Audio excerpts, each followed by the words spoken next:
Good morning, hello বন্ধুরা। আজ দেখো পাউরুটি নিচ্ছি ভোর 4টের সময়।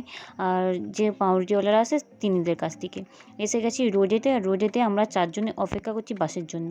যাব আজ তালার বীচ, আবার আরও এক জায়গায় যাব, সেটা তোমাদের সঙ্গে পরে শেয়ার করছি। আর তালার বীচে এসেছি পশু পাখির মার্কেটে। আর এখানে নানা রকমের পশু পাখি, এমনকি হাঁস মুরগ বাচ্চা সব রকমই পাওয়া যায়। এমনকি অ্যাকোয়ারিয়ামের জিনিসপত্র, অ্যাকোয়ারিয়াম, তার মাছ, যে বিভিন্ন ধরনের ছোট ছোট মাছ নানা রকমের হচ্ছে, সব রকমই এখানে পেয়ে যাবে। আমরা এসেছি কেনাকাটা করতে নয়, আমরা দেখতে এসেছি অ্যাকচুয়ালি। তবে কিছু কেনাকাটাও করে নিয়ে গেলাম, গাছপালা নানা রকমের কেনাকাটাও করে নিলাম। দেখতে পাচ্ছ এই সব জিনিসপত্র হয়তো তোমরা কেউ কেউ দেখোনি, কিন্তু এখানে এসে সমস্ত কিছু অ্যাকোয়ারিয়ামের পেয়ে যাচ্ছ। নানা রকমের পাথর, গাছপালাও পেয়ে যাচ্ছ, এমনকি মাছ অ্যাকোয়ারিয়ামে দেখো কত সুন্দর সুন্দর মাছ। শেষে হচ্ছে দক্ষিণেশ্বর গিয়েছিলাম। এই ভিডিওটা অন্য মিনি ব্লগ নিয়ে চলে আসছি। Tata, bye bye.